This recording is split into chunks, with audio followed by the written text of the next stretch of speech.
ನಮಸ್ಕಾರ ವೀಕ್ಷಕರೇ, ಇದು ಧಾರವಾಡದ ಗರಗ ಕಥೆ. ಪ್ರೀತ್ಸೆ ಅಂತ ಪ್ರಾಣ ತೆಗೆದ ಲವ್ ಜಿಹಾದಿ ಅಂತ ಹೇಳ್ತಾರೆ. ಇಲ್ಲಿ ಗರಗದ ಪೂರ್ಣಿಮಾ ವಡ್ಡರ್ ಅಂತ ಹೇಳಿ ಅಪ್ರಾಪ್ತ ಬಾಲಕಿ ಆತ್ಮಹತ್ಯೆ ಮಾಡಿಕೊಂಡಿದ್ದಾಳೆ ಮೇ 8, 2026. ಈಗ ಆ ಶಿವಯೋಗಿ ಲೋಹಾರ್ ಅಂತ ಹೇಳಿ ಹಾಗೆ PSI ಉನ್ನದವ್ರನ್ನ ನೀವು ಅಲ್ಲಿಂದ ಎತ್ತಂಗಡಿ ಮಾಡಬೇಕು, ಇಲ್ಲ ಅಲ್ಲಿ ಅವ್ರನ್ನ ಸಸ್ಪೆಂಡ್ ಮಾಡಬೇಕು ಅಂತ ಹೇಳಿ ಇಲ್ಲಿ ಸ್ಟ್ರೈಕ್ ಅನ್ನ ಮಾಡಿದ್ರು. ನಿನ್ನೆ ಬಜರಂಗ ದಳದವರು ಅವರು ಮನವಿಯನ್ನ ಕೊಟ್ಟಿದ್ದಾರೆ. ವೀಕ್ಷಕರೇ, ಈ ಮುಂಚೆಯಿಂದ ಕೂಡ ಈ ವಿಚಾರದಲ್ಲಿ ಹೋರಾಟವನ್ನ ಮಾಡಿ ಇದಕ್ಕೊಂದು ತಾರ್ಕಿಕ ಅಂತ್ಯಕ್ಕೆ ತಗೊಂಡ್ಬಂದವ್ರು ಮಾತ್ರ ಇಲ್ಲಿ ಕರ್ನಾಟಕ ದಲಿತ ಸಂಘರ್ಷ ಸಮಿತಿಯ ಹೇಮಾವತಿಯವರು. ಅವ್ರು ಏನ್ ಹೇಳ್ತಾರೆ ಅಂತ ಹೇಳಿ ನಿಮ್ಗೆ ಕೇಳಿಸ್ತದೆ. ಜೊತೆಗೆ ಅವರು ಯಾವ ರೀತಿ ಅವ್ರ ಮಾತು ಕೇಳಿದ್ಮೇಲೆ ನಾನು ಇಲ್ಲಿ ಸಂಪೂರ್ಣವಾದ ನಿಮ್ಗೆ ಈ ಜಿಹಾದಿ ಅಥವಾ ಈ ಲವ್ ಅಥವಾ ಮೋಸದ ಕಥೆಯನ್ನ ಹೇಳ್ತೇನೆ. ಈಗ ಹೇಮಾವತಿ ಏನ್ ಹೇಳ್ತಾರೆ ಸರ್, ನಾವು ಕರ್ನಾಟಕ ದಲಿತ ಸಂಘರ್ಷ ಸಮಿತಿಯ ರಾಜ್ಯ ಸಂಘಟನಾ ಸಂಚಾಲಕರು ಹೇಮಾವತಿ ಟಿ ಅಂತಂದು. ಸರ, ಮೊನ್ನೆ 9ನೇ ತಾರೀಕು ದಿನ ಏನೈತಲ್ರಿ, ಗರಗ ಊರಿನಾಗ ಧಾರವಾಡ ಜಿಲ್ಲಾ ಆ ಊರಿನಲ್ಲಿ ಪೂರ್ಣಿಮಾ ಮತ್ತು ಅವರು ತಂದೆ ಹೆಸರು ಶಿವಪ್ಪ ವಡ್ಡರ್. ಇವರು ಮೂಲತಃ SC/ST ಕಾಸ್ಟ್ ಅದನ್ನವರು. ಇವರು ಏನು ಮಾಡ್ತಿದ್ರಿ ಸರ, ಇವರು ದುಡ್ಯಾಕೆ ಹೋಗ್ತಿದ್ರು. ಅಗದಿ ಕೇವಲ ಬಡವ್ರು. ಇವರು ದುಡ್ಯಾಕೆ ಹೋದ ಟೈಮಿಗೆ ಮಗಳು SSLC ಇದ್ಲು. ಆ ಟೈಮ್ನಲ್ಲಿ ಮಗಳ ವಿಷಯ ಹೋಯ್ತು ಎಕ್ಸಾಮ್ನಲ್ಲಿ. ಹಿಂಗಾಗಿ ಫೇಲ್ ಆಗಿದ್ದಕ್ಕೆ ಅವ್ರ ಮಗಳು ಕಲೀಲಿ ಅಂತಂದು ಅವ್ರು ಏನು ಮಾಡಿದರು, ಧಾರವಾಡದಾಗ ಕಂಪ್ಯೂಟರ್ ಇದಕ್ಕೆ ಹಚ್ಚಿದ್ರು ಅವ್ರು ಕಲೀಲಿ ಅಂತಂದು. ಆ ಸಮಯದಾಗ ಏನಾಯ್ತು ರೀ, ಆ ಕಲಿಯೋಕ್ಕಿದ್ದ ಟೈಮ್ನಾಗ ಒಂದು ಹುಡುಗ, ಬೆಟಗೇರಿ ಹುಡುಗ ನವಾಜ್ ಅಂತಂದು ಅವನ ಹೆಸರು. ಆ ಹುಡುಗ ಏನು ಮಾಡ್ಯಾನ್ರಿ, ಆ ಹುಡುಗಿನ ನಹೀಮ್ ಅಂತಂದು ಆ ಹುಡುಗನ ಹೆಸರು. ಆ ಹುಡುಗ ಏನು ಮಾಡ್ಯಾನ್ರಿ, ಆ ಹುಡುಗಿ ಕೂಟ ಪ್ರೀತಿ ವಿಶ್ವಾಸದ ಬೆಲೆ ತೊಗೊಂಡು ಬಂದು ಹುಡುಗಿಗೆ ದಿಕ್ಕು ತಪ್ಪಿಸೋವಂಥ ಕೆಲಸ ಮಾಡಿದ್ದಾನೆ. ಮತ್ತು ಅಲ್ದ ಆ ಹುಡುಗಿ ಹತ್ರ ಫೋನ್ ಇರ್ತಿರ್ಲಿಲ್ಲ ಆ ಟೈಮ್ನಲ್ಲಿ. ಆ ಹುಡುಗಿ ಏನು ಮಾಡಿದ್ಲು, ಅವ್ರ ತಂದೆ ಫೋನ್ ತೊಗೊಂಡು ಆ ಫೋನಲ್ಲೇ ಮಾತಾಡ್ತಿದ್ಲು. ನೈಟ್ ಎಲ್ಲ, ರಾತ್ರಿ ಎಲ್ಲ ಫೋನಲ್ಲಿ ಮಾತಾಡ್ತಿದ್ಲು. ಮಾತಾಡೋ ಟೈಮಿಗೆ ಇವರು ನೋಡೋದ್ರಾಗ ಡಿಲೀಟ್ ಮಾಡಿಬಿಡ್ತಿದ್ಲ ಹುಡುಗಿ. ಈ ಥರ ಇತ್ತದು. ಆಮೇಲೆ ಒಮ್ಮೆ ಏನಾಗಿದೆ, ಇವರು ಬೈಕ್ನಲ್ಲಿ ಹೋಗೋವಾಗ ತಂದೆ ತಾಯಿಗೆ ಏನಾಗಿದೆ, ಆಕ್ಸಿಡೆಂಟ್ ಆಯಿತು. ಇವರು ಬೇರೆ ಊರಿನಲ್ಲಿ ಇದ್ದಾಗ ಆ ಹುಡುಗ ಒಂದು ರಾತ್ರಿ ಮನೆಗೆ ಬಂದಿದ್ದಾನೆ ಇವ್ರ ಹತ್ರ. ಬಂದ ಟೈಮಿಗೆ ಊರಿನ ಹಿರಿಯರು ನೋಡಿ ಅವನಿಗೆ ಧರ್ಮದ ಎತ್ತು ಹೊಡೆದು ಪೊಲೀಸ್ ಠಾಣೆಗೆ ಒಪ್ಪಿಸಿದ್ರು. ಅವಾಗೇನೋ ಹುಡುಗನೂ ಮೈನರ್, ಹುಡುಗಿನೂ ಮೈನರ್ ಅಂದ್ಕೊಂಡು ಅವ್ರು ಏನು ಮಾಡಿಬಿಟ್ರು, ಬೇಡ ಏನೋ ಸಣ್ಣ ವಯಸ್ಸಿಗೆ ಏನೋ ತಪ್ಪು ಮಾಡಿರ್ಬೇಕಂತಂದು ಬಿಟ್ಟರು. ಅವರು ಬಿಟ್ಟು ಒಂದು ಚಾನ್ಸ್ ಕೊಟ್ಟಿದ್ರು, ಇನ್ನೊಮ್ಮೆ ನಮ್ಮ ಹುಡುಗಿ ತಂಟೆಗೆ ಬರಬೇಡ, ನಿನ್ನ ಪಾಡಿಗೆ ನೀರು ಅಂತ ಹೇಳಿದರು. ಹೇಳಿ ಆದಮೇಲೆ ಅವ್ನು ಬಿಡಬೇಕಾಗಿತ್ತು. ಆಮೇಲೆ ಅವ್ನು ಏನು ಮಾಡಿದ್ದಾನೆ, ಕೀಪ್ಯಾಡ್ ಫೋನ್ ಕೊಡಿಸಿದ್ದಾನೆ ಹುಡುಗಿಗೆ. ಆ ಕೀಪ್ಯಾಡ್ ಫೋನ್ ಇವ್ರಿಗೆ ಗೊತ್ತಿಲ್ಲ ಟೈಮಿಗೆ ಆ ಕೀಪ್ಯಾಡ್ ಫೋನ್ಲಿಂದ ಸಂಪರ್ಕ ಇಟ್ಕೊಂಡಿದ್ಲು. ಮೊನ್ನೆ ಏನಾಗಿದೆ ಸರ, 8ನೇ ತಾರೀಕು ಹಿಂದ್ಗಡೆ ಆ ಹುಡುಗಿಗೆ ಆ ಹುಡುಗ ಫೋನ್ ಹಚ್ಚಿ ಮಾತಾಡಿದ್ದಾನೆ. ಅವಳಿಗೆ ಮಾತಾಡಾದ್ಮೇಲೆ ಮಾರ್ನಿಂಗ್ ಆ ಹುಡುಗಿ ಮನೆಯಲ್ಲೆಲ್ಲ ತಂದೆ ತಾಯಿ ಜೋಡಿ ಚೆನ್ನಾಗಿ ಮಾತಾಡಿದ್ದಾಳೆ, ಅಡುಗೆ ಕೂಡ ಮಾಡಿದ್ದಾಳೆ, ಇವ್ರ ಜೋಡಿ ಕುಂತು ಎಲ್ಲ ಊಟ ಮಾಡಿದ್ದಾಳೆ. ಇವ್ರು ಕೆಲ್ಸಕ್ಕೆ ಹೋದ ಸಂದರ್ಭದಾಗ ಹುಡುಗಿ ಸುಸೈಡ್ ಮಾಡ್ಕೊಂಡಿದ್ದಕ್ಕೆ ನಮ್ಮ ಅವತ್ತಿನಿಂದ ಇವತ್ತಿನವರೆಗೂ ಆ ಹುಡುಗನ ಫೋನ್ ಸ್ವಿಚ್ ಆಫ್ ಇದೆ. ಇಲ್ಲಿ ನನಗೆ ಅನಿಸಿದ ಮಟ್ಟಿಗೆ ಇದು ಲವ್ ಜಿಹಾದ್ ಅನಿಸುತ್ತೆ. ಅದಕ್ಕೆ ದಯವಿಟ್ಟು ಅವನು ಇದೇ ಹುಡುಗಿಗಂತಲ್ಲ, ಬೇರೆ ಹುಡುಗಿಗೆ ಜೋಡಿನೂ ಸಂಪರ್ಕ ಇದೆ. ಅವ್ನು ಕಾಲ್ ಹಿಸ್ಟ್ರಿ ತೆಗೆಸ್ರಿ, ಮತ್ತು ಅದು CDR ಓಪನ್ ಮಾಡಿಸ್ರಿ. ಅವನು ಯಾರ್ಯಾರು ಮೆಸೇಜ್ ಮಾಡ್ತಿದ್ದ, ಯಾರ್ಯಾರು ಕಾಲ್ ಮಾಡ್ತಿದ್ದ, ಅದೆಲ್ಲ ಫುಲ್ ಡೀಟೇಲ್ಸ್ ನೀವು ಕಲೆಕ್ಟ್ ಮಾಡಿ ದಯವಿಟ್ಟು ನಮ್ಮ ಪೂರ್ಣಿಮಾ ಹುಡುಗಿಗೆ ನ್ಯಾಯ ಕೊಡಿಸ್ಬೇಕಾಗಿ ತಮ್ಮಲ್ಲಿ ವಿನಂತಿಸ್ಕೊಳ್ತೀವಿ. ಸರ್, ಪೂರ್ಣಿಮಾ ಶಿವಪ್ಪ ವಡ್ಡರ್ ಈ ಹುಡುಗಿ ದಿನಾಂಕ ಯಾವಾಗಂದ್ರೆ 9/5/2026 26ನೇ ತಾರೀಕಿಗೆ ಡೆತ್ ಆಗಿದ್ದಾಳೆ ಸರ್ ಅವಳು. ಮತ್ತು ಅದು ಪೊಲೀಸ್ ಠಾಣೆಗೆ ಅಲ್ಲೆಲ್ಲ ಇನ್ಫಾರ್ಮೇಷನ್ ಹೋಗಿದೆ, MLC ಆಗೆಲ್ಲ. ನಾವು ಸ್ವಲ್ಪ ತಡವಾಗಿ ಬಂದು ಹೇಳಿಕೆ ಕೊಟ್ಟಿದ್ದಕ್ಕೆ ನಮಗೆ ನಿನ್ನೆ FIR ಆಗಿದೆ ಸರ್. 28/5/2026 ಡೇಟಿಗೆ ಇದಾಗಿದೆ. ಬಟ್ ಅವಳು ಮೈನರ್ ಇದ್ಲು ಹುಡುಗಿ, 17 ವರ್ಷದ ಹುಡುಗಿ. ಆ ಹುಡುಗಿಗೆ ಈ ಥರ ಪ್ರೀತಿ ವಿಶ್ವಾಸದ ಬಲೆಗೆ ತೊಗೊಂಡು ಬಂದು ಹುಡುಗಿ ಜೀವನ ಹಾಳು ಮಾಡಿ ಅಲ್ಲದೆ ಮತ್ತು ಆ ಹುಡುಗಿ ಸುಸೈಡ್ ಮಾಡ್ಕೊಳ್ಳೋ ಮಟ್ಟಕ್ಕೆ ಹೋಗಿದೆ. ದಯವಿಟ್ಟು ಅವರು ಕುಟುಂಬಕ್ಕೆ ನ್ಯಾಯ ಕೊಡಿಸ್ರಿ, ಆ ಹುಡುಗಿಗೂ ನ್ಯಾಯ ಸಿಗಬೇಕು. ಮತ್ತು ಈ ಘಟನೆ ಈ ರಾಜ್ಯಾದ್ಯಂತ ನಾನು ಪ್ರತಿಯೊಬ್ಬರಿಗೂ ಒಂದು ಹೇಳ್ತೀನಿ ಸರ್, ಈ ಘಟನೆ ಯಾರ ಮನೇಲಿ ನಡಿಬಾರ್ದು. ಎಲ್ಲ ತಂದೆ ತಾಯಿಗೆ ನಾವು ಒಂದು ರಿಕ್ವೆಸ್ಟ್ ಮಾಡ್ಕೊತೀನಿ, ನಿಮ್ಮ ಹೆಣ್ಮಕ್ಳನ್ನ ದಯವಿಟ್ಟು ಅವ್ರು ಏನು ಮಾಡ್ತಾರೆ ಏನಿಲ್ಲ ಅನ್ನೋದು ಸ್ವಲ್ಪ ಕಾಳಜಿ ತೊಗೊಳ್ರಿ. ಮತ್ತು ಅವ್ರು ಜಾಸ್ತಿ ಫೋನಲ್ಲಿ ಮಾತಾಡ್ತಿದ್ರೆ ಯಾರ ಜೋಡಿ ಮಾತಾಡ್ತಾಳೆ ಅನ್ನೋದು ಸ್ವಲ್ಪ ವಿಚಾರಿಸ್ರಿ ತಂದೆ ತಾಯಿಗೆ. ನಾ ಹೇಳೋದೊಂದು, ದಯವಿಟ್ಟು ಈ ಘಟನೆ ಯಾರ ಮನೆಯಲ್ಲಿ ಆಗಬಾರ್ದು ಅನ್ನೋದು ನಮ್ಮದು ಆಸೆ ಸರ್. ವೀಕ್ಷಕರೇ, ಇದು ಧಾರವಾಡದ ಗರಗ್ ಗ್ರಾಮದ ಇಲ್ಲಿ ಪೂರ್ಣಿಮಾ ಒಡ್ರವರ ದುರಂತ ಅಂತ್ಯ ಅಂತ ಹೇಳ್ಬೋದು, ಅಂತ್ಯಕಥೆ ಅಂತ ಹೇಳಿ. ಹಾಗೆ ಈ ಅಪ್ರಾಪ್ತ ಬಾಲಕಿಯವರು ಯಾವ ರೀತಿಯಿಂದ ಮೆಸೇಜ್ನಲ್ಲಿ, ಮಾತಿನಲ್ಲಿ, ಹಾಗೆ ದೈಹಿಕ ಸಂಪರ್ಕದಲ್ಲಿ ಬಿದ್ದು ನಂತರ ಫೋಟೋಗಳನ್ನು ತೆಗೆಸ್ಕೊಂಡು, ಜೊತೆಗೆ ಆತ ಮುಸ್ಲಿಂ ಅಂದ ತಕ್ಷಣ ಬುರ್ಕ ಹಾಕೊಂಡು ಆತನಿಗೆ ಓಲೈಸ್ಲಿಕ್ಕೆ ಹೋಗಿ ಕಡೆಗೆ ಆತ ಕೈ ಕೊಟ್ಟು ಸ್ವಿಚ್ ಆಫ್ ಮಾಡ್ತಾನೆ ಅಂದಾಗ ಇಲ್ಲಿ ಆತ್ಮಹತ್ಯೆ ಮಾಡಿಕೊಂಡು ಹೇಳ್ತಾರಲ್ಲ, ಈಗೊಂದು ಅದು ಪುಡಿಯನ್ನ ಕುಡಿದು, ಗುಳಿಗೆಯನ್ನ ಈಗ ನುಸಿಗಿಸಿಗೆ ಬಂದಿರ್ತಾವಲ್ಲ ಅದನ್ನು ಕುಡಿದು ಜೊತೆಗೆ ಅಡ್ಮಿಟ್ ಆಗಿ ಫಲಕಾರಿ ಆಗದೆ ದುರಂತ ಅಂತ್ಯ ಕಂಡ ಕಥೆ. ಇಲ್ಲಿ ಪೊಲೀಸರ ಶಿವಯೋಗಿ ಅವರ ಬಲಿಯಾಗಿದೆ. ಏನಾಗಿದೆ ಅಂದ್ರೆ ಅವ್ರು ಏನಾದ್ರು ತಪ್ಪು ಮಾಡಿದ್ರ, ಇಲ್ಲಿ ನೀವು ಇದನ್ನ ನಾನು ಹೇಳ್ತಾ ಹೋಗ್ತೀನಿ, ತಪ್ಪು ಒಪ್ಪುಗಳನ್ನ ವಿಮರ್ಶೆ ನೀವೇ ಮಾಡ್ಕೊಂಬಿಡಿ. ಇದೊಂದು ಪೋಕ್ಸೋ ಕೇಸ್ ಆಗ್ತದೆ. ಅಂದ್ರೆ ಬಾಲಕಿ ಅಲ್ಲಿ ಮೈನರ್ ಇರೋದ್ರಿಂದ ಆಕಿ ಮೇಲೆ ಅನ್ಯಾಯ ಅಂತ ಹೇಳ್ತಾರೆ. ಇಲ್ಲಿ ಲವ್ ಜಿಹಾದ್ ಅಂತ ಕೂಡ ಹೇಳ್ತಾರೆ. ಬಿಕಾಸ್ ಅವನು ಮುಸ್ಲಿಂ, ನಯೀಮ್ ಬೇಗ್ ದೌಲತ್ ಬೇಗ್ ಜೋರಮ್ಮನವ್ರು ಅಂತ ಹೇಳಿ. ನಯೀಮ್ ಅಂದ ತಕ್ಷಣ ಆಟೋಮೆಟಿಕಲಿ ಅಲ್ಲಿ ಲವ್ ಜಿಹಾದ್ ಅಂತ ಬಂದ್ಬಿಡ್ತದೆ. ನಿಮಗೆ ಒಂದಿಷ್ಟು ದಾಖಲೆಯನ್ನ ನಿಮಗೆ ತೋರಿಸ್ತಾ ಹೇಳ್ತೇನೆ. ಡೆತ್ ಸಮೀರಿನಲ್ಲಿ ಕಾಸ್ ಆಫ್ ಡೆತ್ ಅಂದ್ರೆ ಕಾರ್ಡಿಯೋಜೆನಿಕ್ ಶಾಕ್ ಅಂತ ಇದೆ, ನೀವು ನೋಡ್ಬೋದು. ಅಂದ್ರೆ ಹೃದಯ ಸಂಬಂಧಪಟ್ಟಿದ್ದು ಅಂತ. ಇಲ್ಲಿ ಪೂರ್ಣಿಮಾ ಶಿವಪ್ಪ ಒಡ್ಡರ್ ಅಂತ ಹೇಳಿ ಈ ಕಿಮ್ಸ್ ಡೆತ್ ಸಮರಿನಲ್ಲಿ ಏನಿದೆ ಅಂದ್ರೆ ಡೇಟ್ ಆಫ್ ಅಡ್ಮಿಷನ್ 8/5/2026 7 ಗಂಟೆ 51 ನಿಮಿಷಕ್ಕೆ. ಸತ್ತಿದ್ದು 9/5 ಅಂದ್ರೆ ಮರುದಿವಸ 8:38 ರಾತ್ರಿ PM-ಗೆ. ಇಲ್ಲಿ ಈ 2 ನಂಬರ್ಗಳನ್ನು ಅವರು ಉಲ್ಲೇಖ ಮಾಡಿ ಹೇಳ್ತಾರೆ, ಯಾರು ಬಂದಿದ್ರು ಅಡ್ಮಿಟ್ ಮಾಡಿದ್ರು ಅಂತ ಹೇಳಿ. PIDN ಆನ್ ಈಗ ಪೋಸ್ಟ್ ಮಾರ್ಟಮ್ ಆಗಿದ್ದು 9/5/2026 ಡಾಕ್ಟರ್ ಪ್ರಶಾಂತ್ ಅವರು ಒಂದು ಸರ್ಟಿಫಿಕೇಶನ್ ಕೊಟ್ಟಿದ್ದಾರೆ. FIR 115/2026 ಆಗತ್ತೆ ಪೋಕ್ಸ್ಕೋ ಕೇಸು. ಇಲ್ಲಿ FIR ಡೇಟು 28/5/2026. ನಿಮಗೆ ಆಶ್ಚರ್ಯ ಆಗ್ತದೆ, 8/5 ಅಡ್ಮಿಟ್ ಆಗ್ತಾಳೆ, 9/5 ಯಾಕೆ ಸಾಯ್ತಾಳೆ, 28 FIR ಯಾಕೆ ಆಗ್ತದೆ ಅಂದ್ರೆ ಹೆಚ್ಚು ಕಮ್ಮಿ ಒಂದು 20 ದಿವಸ ಡಿಲೇ ಯಾಕಾಯ್ತು. ಇಲ್ಲಿ ಒಂದಿಷ್ಟು ಹೋರಾಟಗಳು ಕಂಟಿನ್ಯೂಸ್ ಆಗಿ ಹೇಮಾವತಿ ಅವರು ಬೆನ್ನತ್ತಿದ್ರು. ಇಲ್ಲಿ FIR 115/26 ಉಲ್ಲೇಖ ಏನ್ ಮಾಡಿದ್ದಾರೆ ಅಂದ್ರೆ ಪ್ರಥಮ ವರ್ತಮಾನ ಸ್ವೀಕರಿಸಿದ ದಿನಾಂಕ 28/5/2026. FIR ನಂಬರ್ 115/26 ಗರುಡ ದಾಖಲೆ ಸಮೇತ ಏನು ತೋರಿಸ್ತದಲ್ಲ ನೋಡಿ. ಫಿರ್ಯಾದಿ ಬಾತ್ಮೀದಾರ ತಡ ಮಾಡಿದ ಕಾರಣ ಏನು ಅಂತ ಕೊಟ್ಟಿದ್ದಾರೆ. ಅಂದ್ರೆ FIR ನಲ್ಲಿ ಇರ್ತದೆ, ನಮೂದಿಸಿಲ್ಲ ಅಂದ್ರೆ ಮೆನ್ಷನ್ ಮಾಡಿಲ್ಲ ಸರ್ ಅಂತ ಹೇಳಿ ಗೌರ್ಮೆಂಟ್ನವರು ಹೇಳ್ತಾರೆ. ಅಂದ್ರೆ ಸ್ಟೇಷನ್ ಅವ್ರು ತಪ್ಪಿಲ್ಲ ಅಂತಾನೆ ಹೇಳ್ಬಹುದು ಇಲ್ಲಿ. ಯಾಕಂದ್ರೆ ಇಲ್ಲಿ ಶಿವಯೋಗಿ ಅವ್ರು ಮಾಡಿದಾರಂತವ್ರು ಯಾಕೆ ಬಂದಿದ್ದಾರೆ ಅಂದ್ರೆ ನಮ್ಮಿಂದ ಡಿಲೇ ಆಗಿದೆಯೋ ಅಥವಾ ದೂರದಾರರಿಂದ ಡಿಲೇ ಆಗಿದೆಯೋ ಒಂದು ಸ್ವಲ್ಪ ನೋಡ್ಬೇಕು. ಪ್ರೆಷರ್ ಜಾಸ್ತಿ ಇತ್ತು ಅಂತ SP ಅವರಿಗೆ ಸಸ್ಪೆಂಡ್ ಮಾಡಿದ್ದಾರೆ ಅವ್ರನ್ನ. ಇರ್ಲಿ, ಯಾಕಂದ್ರೆ ಇದು ಅಡ್ಮಿನಿಸ್ಟ್ರೇಷನ್, ಹಾಗೆ ಅವರ ಆಂತರಿಕ ಮ್ಯಾಟರ್. ನಮೂದಿಸಿಲ್ಲ ಅಂತ ಹೇಳ್ತಾರೆ. ತಡ ಮಾಡಿದ ಕಾರಣ ಏನಂದ್ರೆ ಹೇಳಬಹುದಿತ್ತಲ್ಲ. ಇಲ್ಲಿ ಕೇಸ್ ಡೈರಿ ಉಲ್ಲೇಖ ಸಂಖ್ಯೆ 17, ಇಲ್ಲಿ 8 ಗಂಟೆ 15 ನಿಮಿಷಕ್ಕೆ ಅದು CD ಕೇಸ್ ಡೈರಿ ಇದೆ.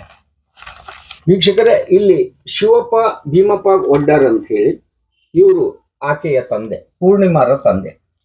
ಲವ್ ಜಿಹಾದ್ ಇಲ್ಲಿ ಬಂದಿದ್ದ ಕಾರಣ ಏನಂತಂದ್ರೆ ಇವರು ಇಲ್ಲಿ ಹಿಂದೂ ಮುಸ್ಲಿಂ ಅಂತ ಬಂದ್ಬಿಡ್ತದೆ. ಒಂದು ಟೈಪ್ ದೂರನ್ನ ತಗೊಂಡ್ಬರ್ತಾರೆ. 27/5/2026 ಅದು 28ನೇ ತಾರೀಕಿಗೆ FIR ಆಗ್ತದೆ. ಸತ್ತಿದ್ದು 9ನೇ ತಾರೀಕು. ವಿಷದ ಗುಳಿಗೆ ತಗೊಂಡಿದ್ದು 8/5/2026. ಗರಗ್ ಠಾಣೆಯಲ್ಲಿ UD ಅಂದ್ರೆ ಅಸ್ವಾಭಾವಿಕ ಸಾವು ಅಂತ ಹೇಳಿ UD ನಂಬರ್ 27/26 ದಾಖಲೆ ಆಗಿರ್ತದೆ. BNS 1 ಸೆಕ್ಷನ್ 194 ಅಡಿಯಲ್ಲಿ ದಾಖಲೆ ಆಗಿರ್ತದೆ. ದೂರನ್ನ ಏನು ವಿಚಾರ ಮಾಡದೆ ಮಗಳು ಸತ್ತ ದುಃಖದಲ್ಲಿ ಅವಸರದಿಂದ ನೀಡಿದ್ದೆ ಅಂತ ಹೇಳ್ತಾರೆ. ಮುಂಚೆ ಒಂದು UD ಅಂತ ಬಂದಿರ್ತದೆ. ಅಲ್ಲಿ ತಂದೆ ಹೇಳ್ತಾರೆ ಅವ್ರು ಏನಾಗಿದೆ ಅದನ್ನ ದಾಖಲೆ ಮಾಡ್ಕೊಂಡಿರ್ತಾರೆ. ತಂದೆ ಏನ್ ಹೇಳ್ತಾರೆ, ದೂರನ್ನು ವಿಚಾರ ಮಾಡದೆ ಮಗಳು ಸತ್ತ ದುಃಖದಲ್ಲಿ ಅವಸರದಿಂದ ನೀಡಿದ್ದೆ ಆಗ ಅಂತ ಹೇಳ್ತಾರೆ. ಈಗ ಕಾರಣ ಏನಂದ್ರೆ ಮಗಳು ಪೂರ್ಣಿಮಾ ಗರಗದ SGM ಹೈಸ್ಕೂಲ್ ನಲ್ಲಿ ಓದ್ತಾ ಇದ್ಲು. SLC ಫೇಲ್ ಆಗಿದ್ಲು ಆಕೆ. ಹಾಗೆ ಧಾರವಾಡದ ಈಸಿ ಕಂಪ್ಯೂಟರ್ ನಲ್ಲಿ ಆಕೆ ಕಲಿಯಿಕ್ಕೆ ಅಂತ ಹೋಗಿದ್ಲು. ಅಲ್ಲಿ ನಯೀಮ್ ಬೇಗ್ ದೌಲತ್ ಬೇಗ್ ಜೋರಮ್ನವ್ರು ಅಂತ ಹೇಳಿ ಪರಿಚಯ ಆಗ್ತದೆ. ಹೇಳ್ತಾರಲ್ಲ, ಕಲೀಲಿಕ್ಕೆ ಹೋಗಿದ್ದು ಬೇರೆ ಕಡೆ, ಮಾಡ್ಕೊಂಡ್ ಬಂದಿದ್ದು ಬೇರೆ ಕಡೆ ಅಂತ ಹೇಳ್ತಾರಲ್ಲ, ಏನು ಹಂಗೆ ಹೋಗಿದ್ದು ಕಂಪ್ಯೂಟರ್ ಕಲೀಲಿಕ್ಕೆ. ಈ ಸಾಫ್ಟ್ವೇರ್ ಅನ್ನ ಹಾರ್ಡ್ವೇರ್ ಅನ್ನ ಆ ಅಮ್ಮ ಹೊತ್ಕೊಂಡ್ ಬಂದ್ಬಿಡ್ತಾಳೆ ಮನೆಗೆ. ಅಂದ್ರೆ ನಯೀಮ್ ಬೇಗ್ ಜೋರಮ್ನವರು ಹೇಳ್ತಾರಲ್ಲ, ಈಗ ಬೆಲ್ಲ ಅಂದ ಮೇಲೆ ಇರಿಬಿ ಬರ್ತವೆ, ಜಾಡ್ಸಿ ಆದ್ರೂ ಒಂದು ಡಬ್ಬದಲ್ಲಿ ಇಟ್ಕೋಬೇಕು, ಇಲ್ಲ ಅನುಭವಿಸ್ಬೇಕು, ಹಿಂಗಾಗ್ಬಿಟ್ಟಿದೆ.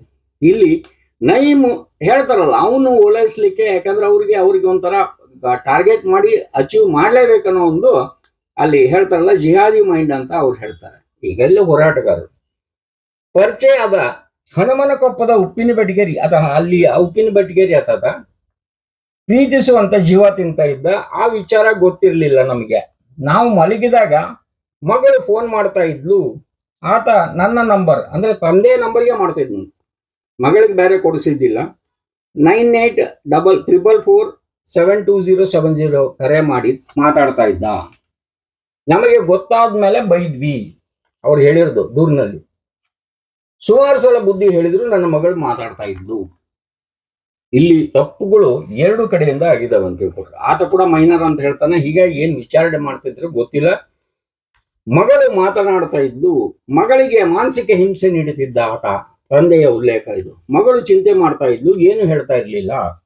ನಾನು ನನ್ನ ಹೆಂಡತಿ 10/9/2025 ಬೈಕಿಗೆ ಬೇರೆ ಊರಿಗೆ ಹೋದಾಗ ರಾತ್ರಿ 10 ಗಂಟೆಗೆ ನಮಗೆ ಆಕ್ಸಿಡೆಂಟ್ ಆಗಿತ್ತು. ಪೂರ್ಣಿಮಾ ತಂದೆ ತಾಯಿಗೆ ಆಕ್ಸಿಡೆಂಟ್ ಆಗಿತ್ತು. ಇಲ್ಲಿ ಈಶಾ ಮಲ್ಟಿ ಸ್ಪೆಷಾಲಿಟಿ ಆಸ್ಪತ್ರೆಗೆ ಅಡ್ಮಿಟ್ ಆಗಿರ್ತಾರೆ. 11/9/2025 ರಾತ್ರಿ 12 ಗಂಟೆಗೆ ಗರಗಕ್ಕೆ ಹುಡುಗ ಬಂದಿದ್ದ. ತಂದೆ ತಾಯಿಯವರು ಅಲ್ಲಿ ಅಡ್ಮಿಟ್ ಆದಾಗ ಈತ ಇಲ್ಲಿ ಸುರು ಹಚ್ಕೊಂಡಿರ್ತಾನೆ. ಹುಡುಗ ಬಂದಿದ್ದ, ಊರಿನ ಹಿರಿಯರ ಕೈಗೆ ಸಿಕ್ಕು ಧರ್ಮದ ಇಟ್ಟು ತಿಂದ. ಊರಿನ ಮುಖಂಡರು ಠಾಣೆಗೆ ಹೇಳ್ಕೊಂಡು ಹೋದ್ರು ಅವನಿಗೆ. ಏನಿದು ಬರ್ಲಾರ ಸಮಯ, ಅವ್ರು ನೋಡಿದ್ರೆ ಅಲ್ಲಿ ಅಡ್ಮಿಟ್ ಇದ್ದಾರೆ, ನೀವೇನ್ ಬಂದಿರಿ ಅಂತ ಹೇಳಿ ಹುಡುಗನ್ನ ಎಳ್ಕೊಂಡು ಹೋಗಿದ್ದು ನಿಜ. ಠಾಣೆಯಲ್ಲಿ ಹಿರಿಯರ ಸಮಕ್ಷಮ ಅಲ್ಲಿ ರಾಜ್ಯ ಪಂಚಾಯತಿ ಯಾವುದಾಗಿದ್ದಿಲ್ಲ, ಅಲ್ಲಿ ಸಾವು ಕೂಡ ಆಗಿದ್ದಿಲ್ಲ. 11ನೇ ತಾರೀಕಿನ ವಿಷಯ ಇದು. 11/9 ರಾತ್ರಿ 12 ಗಂಟೆಗೆ 9/2025 ಮಾತಿದ್ದು. ಅಂದ್ರೆ ಅವಾಗ ಇನ್ನು ಈಗ 26 ಹೇಳ್ತಾ ಇದ್ದಾರೆ. ಈ ಮುಂಚೆ ವರ್ಷದಿಂದನೇ ನಡ್ಕೊಂಡ್ ಬಂದಿರೋದು. ಅವಾಗ ಪೊಲೀಸರಿಗೆ ಇದು ಯಾಕೆ ಹೇಳಿಲ್ಲ, ಜೊತೆಗೆ ಹಿಂಗ್ ಮಾಡ್ತಾ ಇದ್ದಾನೆ ಅಂತ ಹೇಳಿ ಇವರು ತಿಳಿಸಿದ್ಮೇಲೆ, ಜೊತೆಗೆ ಹೋದ್ಮೇಲೆ ಇಬ್ಬರಿಗೂ ಬುದ್ಧಿ ಹೇಳಿ ಇನ್ನು ತಂಟೆಗೆ ಬರಲ್ಲ ಅಂತ ಹೇಳಿ ಕಳಿಸಿದ್ದು ಪೊಲೀಸರು. ಅಷ್ಟು ಮಾಡಿಬಿಡಿ ಸರ್ ಅಂತ ಹೇಳ್ತಾರೆ, ಮಾಡಿರ್ತಾರೆ, ಕಳಿಸ್ಬಿಡ್ತಾರೆ. ಯಾಕಂದ್ರೆ ಇವರ ಪರವಾಗಿ ಒಂದಿಷ್ಟು, ಅವರ ಪರವಾಗಿ ಒಂದಿಷ್ಟು ಮಂದಿ ಬಂದಿರ್ತಾರೆ. ಇಲ್ಲಿ ಆತ ನೈಮಿದಲ್ಲ, ಮಗಳಿಗೆ ಸಂಪರ್ಕ ಮಾಡ್ಲಿಕ್ಕೆ ಅಂತ ಹೇಳಿ ಒಂದು ಕೀಪ್ಯಾಡ್ ಸೆಟ್, ಚಿಕ್ಕ ಸೆಟ್ ಅನ್ನ, ಫೋಟೋನ ಅಂದ್ರೆ ಫೋನ್ ಕಳಿಸಿರ್ತಾನೆ. ಕೊಡಿಸಿ ತನ್ನ ನಂಬರ್ 9964335981 ನಿಂದ ಆತ ಪದೇ ಆಕೆಗೆ ಕಾಲ್ ಮಾಡ್ತಾ ಇದ್ದ. ಅಂದ್ರೆ ಮೊಬೈಲ್ ಇಸ್ಕೊಂಡ್ಲು. ಮಾತಾಡೋ ಇಚ್ಛೆ ಇತ್ತು, ಅಲ್ಲಿ ಒಂದು ಲವ್ ಇತ್ತು, ಜಿಹಾದ್ ಇತ್ತು, ಏನೋ ಅದು ಗೊತ್ತಿಲ್ಲ. ನನ್ನ ಮಗ ಮುತ್ತು ಶಿವಪ್ಪ ವಡ್ಡರ ಅಂತ ಹೇಳಿ, ಅಂದ್ರೆ ಪೂರ್ಣಿಮನ ಅಣ್ಣ, ಈತ ಫೋನ್ನಲ್ಲಿ ಮಾತಾಡೋದು ನೋಡಿ ಕಸಿಲಿಕ್ಕೆ ಅಂತ ಹೇಳಿ ಫೋನನ್ನ ಪೂರ್ಣಿಮಾ ಹತ್ರ ಅವಾಗ ಬದುಕಿದ್ದಾಗ ಕಸಿಲಿಕ್ಕೆ ಹೋದಾಗ ಆಕೆ ಫೋನನ್ನ ಹೊಡಿತಾಳೆ. ನನ್ನ ಮಗಳ ಹಿಂದೆ ಬಿದ್ದು ಮಾನಸಿಕ ಇಡಿಸಿ ಅವಳನ್ನು ಬಲವಂತವಾಗಿ ಬಳಸ್ಕೊಳ್ತಾ ಇದ್ದಾನೆ ಅಂತ ಹೇಳಿ ಇವ್ರು ದೂರಿನಲ್ಲಿ ಹೇಳ್ತಾರೆ. ಒಂದು ಎಂಗೇಜ್ಮೆಂಟ್ ಫೋಟೋ ಏನೋ ಕಳಿಸಿ ಜೊತೆಗೆ ಬೆದರಿಕೆ ಹಾಕಿ 7/5/2021 ರಾತ್ರಿ ಮಗಳಿಗೆ ಕಾಲ್ ಮಾಡಿ ನಂತರ ಆತ ಸ್ವಿಚ್ ಆಫ್ ಇಟ್ಟು ಬಿಡ್ತಾನೆ. ಒಂದಿಷ್ಟು ಫೋಟೋಗಳು ಅವೈಲೇಬಲ್ ಇದ್ದಾಳೆ. ಒಂಚೂರು ನಾವು ಅದನ್ನ ಹಂಗೆ, ಯಾಕಂದ್ರೆ ಅಲ್ಲಿ ಆಕೆ ಮೈನರ್ ಇದ್ದಾಳೆ, ಇನ್ನೊಂದು ಆಕೆ ಇಲ್ಲದ್ರಿಂದ ಈಗ ಸ್ವಲ್ಪ ನಿಮ್ಮ ಬ್ಲರ್ ಮಾಡಿ ತೋರಿಸ್ತೇನೆ. ಒಂದಿಷ್ಟು ಮೂತ್ ಕೊಡೋದು ಅವೆಲ್ಲ ಇದಾವೆ, ಒರಿಜಿನಲ್ ನಮ್ಮ ಕಡೆ ಇದೆ, ಆದ್ರೂ ಬೇಡ. ಇಲ್ಲಿ 8/5/2023 ಮಂಜಿಗೆ ಚೆನ್ನಾಗಿ ಅಂದ್ರೆ ನಮ್ಮ ಜೊತೆಗೆ ಚೆನ್ನಾಗಿ ಮಾತಾಡಿದ್ಲಕ್ಕಿ. 7/7/2026 ಆತ ಸ್ವಿಚ್ ಆಫ್ ಇಟ್ನಂತೆ. ಅದು ಏನ್ ಜಗಳ ಆಗಿತ್ತೋ ಗೊತ್ತಿಲ್ಲ. ರಾತ್ರಿ ಆಕೆ ಅಡಿಗೆ ಮಾಡಿದ್ಲು ಮನೆಯಲ್ಲಿ ನಮ್ಮ ಜೊತೆಗೆ. ನಾನು 9:30 ನಮ್ಮ ಜೊತೆ ಚೆನ್ನಾಗೇ ಮಾತಾಡಿದ್ಲು. 8ನೇ ತಾರೀಕು ನಾವು ಕೆಲ್ಸಕ್ಕೆ ಅಂತ ಹೋದಾಗ 12 ಗಂಟೆಗೆ ಅಂದ್ರೆ ಅದಾಗಿ 4 ತಾಸಿಗೆ ಆಕೆ ಆತ್ಮಹತ್ಯೆ ಮಾಡ್ಕೊಂಡಿದ್ದಾಳೆ. ಅದು ಹೆಂಗೆ ಗೊತ್ತಾಯ್ತು? ಇವ್ರು ಕೆಲ್ಸಕ್ಕೆ ಹೋಗಿದ್ರು. ಪಕ್ಕದ ಮನೆ ದೀಪಾ ಮಡಿವಾಳರ್ ಅಂತ ಹೇಳಿ 12ಕ್ಕೆ ಆಕೆ ಮೊಬೈಲ್ ಮನೆಗೆ ಬಂದು ಚಾರ್ಜ್ ಇಡ್ಲಿಕ್ಕೆ ಬಂದಿದ್ದಾಳೆ. ಮೊಬೈಲ್ ಚಾರ್ಜ್ ಇಡ್ಲಿಕ್ಕೆ ಅಲ್ಲಿ ಪೂರ್ಣಿಮಾ ನುಸಿ ಅಂತ ಇರ್ತಾವು ಸಣ್ಣ ನುಸಿ ಪುಡಿಯನ್ನ ಗುಳಿಗೆಯನ್ನ ತಿಂದಿದ್ದಾಳೆ. ತಿಂದ ಮೇಲೆ ನೆಲದ ಮೇಲೆ ಬಿದ್ದಿದ್ದಾಳೆ. ಹಂಗೆ ದೀಪಾ ಆಕಿನ ಏನಾಗ್ಯದ ಅಂತ ಹೇಳಿ ಗೆಳತಿ ಅಂದ್ಮೇಲೆ ಮಾತಾಡ್ಸ್ಲಿಕ್ಕೆ ಹೋದಾಗ ಪೂರ್ಣಿಮಾ ಅಲ್ಲಿ ಹೇಳಿದರೆ ನೈಮ್ಯ ಅಂತ ಕರಿತಿದ್ಲಂತಕಿ. ಆತ ನನ್ನ ಜೀವನ ಹಾಳು ಮಾಡಿದ್ದಾನೆ, ನೈಮ ನನಗೆ ಹಿಂಗೆ ಜೀವನ ಹಾಳು ಮಾಡಿದ್ದಾನೆ. ಈಶಾ ಅವ್ವನಿಗೆ ಹೇಳು ಅಂದ್ರೆ ತಾಯಿಗೆ ಹೇಳ್ಬಿಡವ, ನೀನ್ ನನಗೆ ಹೇಳಕ್ ಆಗಲ್ಲ ಅಂತ ಹೇಳಿ. ಅವನ ಹತ್ತಿರ ಫೋನ್ ಇಲ್ಲಾರ್ದ್ರಿಂದ ಆಕೆ ಇಲ್ಲಿ ಪೂರ್ಣಿಮಾರ ಜೊತೆಗೆ ಸ್ನೇಹಿತೆ ದೀಪಾ ಅವರು ಹೇಳ್ತಾರೆ ಈ ರೀತಿ. ಅವನ ಹತ್ತಿರ ಫೋನ್ ಇಲ್ಲ ಅಂದ ತಕ್ಷಣ ಸೋದರ ಹತ್ತೆಗೆ ಫೋನ್ ಮಾಡಿ ಹೇಳ್ತಾಳೆ. ಇಲ್ಲಿ ಗರಗ್ ಭಂಡಾರಿ ಆಸ್ಪತ್ರೆಗೆ ಆಕೆಯನ್ನ ಸೇರಿಸ್ತಾರೆ ಪ್ರಾಥಮಿಕ ಚಿಕಿತ್ಸೆ ರೀತಿ. ಅಲ್ಲಿ ಸೀರಿಯಸ್ ಇದ್ದಾರೆ, ನೀವು ಸಿವಿಲ್ ಕರ್ಕೊಂಡು ಹೋಗ್ಬಿಡ್ರಿ ಅಂತ ಹೇಳ್ತಾರೆ. ಧಾರವಾಡ ಸಿವಿಲ್ ಹಾಸ್ಪಿಟ್ಲಿಗೆ ಹೋಗ್ತಾರೆ. ಸಿವಿಲ್ ಹೋದ ತಕ್ಷಣ ಹೆಚ್ಚಿನ ಚಿಕಿತ್ಸೆಗೆ ಕಿಮ್ಸ್ಗೆ ಹೋಗ್ತಾರೆ. ನಿಮಗೆ ಗೊತ್ತಿರಲಿ, ಧಾರವಾಡ ಜಿಲ್ಲೆ, ಹುಬ್ಬಳ್ಳಿ ತಾಲೂಕು, ಹುಬ್ಬಳ್ಳಿನಲ್ಲಿ ಅಷ್ಟು ದೊಡ್ಡ ಹಾಸ್ಪಿಟಲ್ ಇದೆ, ಧಾರವಾಡ ಜಿಲ್ಲೆನಲ್ಲಿ ಏನಾದ್ರೂ ಅಲ್ಲಿ ತೋರಿಸ್ಬಿಡ್ತಾರೆ, ಕಿಮ್ಸ್ಗೆ ಹೋಗ್ರಿ. ಅದಕ್ಕೆ ಈಗ ಪ್ರತ್ಯೇಕ ಪಾಲಿಕೆ ನಮ್ಗೆ ಸಪರೇಟಾಗಿ ಕೊಟ್ಬಿಡಿ ಸ್ವಾಮಿ ಅಂತೇಳಿ. ಯಾಕಂದ್ರೆ ಏನಾಗಿದೆ, ಧಾರವಾಡ ಜಿಲ್ಲೆಯಲ್ಲಿ ಹುಬ್ಬಳ್ಳಿ ತಾಲೂಕು, ಇಲ್ಲಿ ಹುಬ್ಬಳ್ಳಿ ಜಿಲ್ಲೆಯಲ್ಲಿ ಧಾರವಾಡ ತಾಲೂಕು ಅನ್ನಂಗೆ ಆಗ್ಬಿಟ್ಟಿದೆ ಹಣೆ ಬರ. ಪ್ರತಿಯೊಂದು ಏನಾದ್ರೂ ಕೂಡ ಕಿಮ್ಸ್ ಕಡೆ ತೋರಿಸ್ಬಿಡ್ತಾರೆ. ಯಾಕಂದ್ರೆ ಇಲ್ಲಿ ಜೀವ ಸಮಯ ಯಾರನ್ನ ಕೇಳ್ತದೆ, ಹೋಗ್ತದೆ, ಅಲ್ಲಿ ಅಡ್ಮಿಟ್ ಮಾಡ್ತಾರೆ. 9ನೇ ತಾರೀಕು ಚಿಕಿತ್ಸೆ ಫಲಕಾರಿಯಾಗದೆ ಕಿಮ್ಸ್ನಲ್ಲಿ ಆಕೆ 8:30ಕ್ಕೆ ತೀರ್ಕೊಳ್ತಾಳೆ, ಕೊನೆ ಉಸಿರು ಎಳಿತಾಳೆ. ಈಗ ಮೃತಪಟ್ಟ ದಿನಾಂಕದಿಂದ ಆತನ ಮೊಬೈಲ್ ನೈಮ್ ಜೋರಮ್ನವ್ರದ್ದು ಮೊಬೈಲ್ ಸ್ವಿಚ್ ಆಫ್ ಇದೆ. ಆತನೇ ಹೊಣೆ ಅಂತೇಳಿ 28/5/2026 ಈತ ಶಿವಪ್ಪ ಅವರು ಒಂದು ಕಂಪ್ಲೇಂಟ್ ಕೊಡ್ತಾರೆ. ವೀಕ್ಷಕರು ಒಂದು ಮಾತು ಹೇಳ್ತಾರೆ, ಇಲ್ಲಿ ಶಿವಯೋಗಿ ಅವರ ತಪ್ಪೇನು ಅಥವಾ ಪೊಲೀಸರ ತಪ್ಪೇನು ಅನ್ನೋದಕ್ಕಿಂತ UDR 9/5/2026 8:38 ಆಗ್ತದೆ. 27/26 UDR ನಂಬರ್ 9/5/2026. ನಂತರ ತಂದೆ ಡಿಲೇ FIR ಕಾರಣ ಏನು ಅಂತ ಹೇಳಿಲ್ಲ, ನಮೂದಿಸಿಲ್ಲ ಅದರಲ್ಲಿ. ಯಾಕೆ ಅಂತ ಹೇಳಿ, ಸರಿ, ನೈಮು ಸ್ವಿಚ್ ಆಫ್ ಮಾಡ್ಕೊಳ್ತಾನೆ 7/5/2026. ಆಕೆ ಗುಳಿಗೆ ತಗೊಂಡಿದ್ದು 8/5/2026 ಮಧ್ಯಾಹ್ನ 12:30. 9/5/2026 ತೀರ್ಕೊಳ್ತಾನೆ. ಕಂಪ್ಲೇಂಟ್ ಶಿವಪ್ಪ ನೀಡ್ತಾರೆ 28ನೇ ತಾರೀಕು. ಇಲ್ಲಿ 9ನೇ ತಾರೀಕು 9/5/2026 ಬಂದಾಗ ಕೂಡ UDR ಮಾಡ್ಕೊಳ್ತಾರೆ ಪೊಲೀಸ್ನವರು. 28ನೇ ತಾರೀಕು ಶಿವಪ್ಪ ಬಂದಾಗ ಕೂಡ FIR ಮಾಡ್ತಾರೆ. FIR ಕಾಪಿ ಇದೆ, ಪೋಕ್ಸೋ ಆಗ್ತದೆ, FIR ಆಗ್ತದೆ.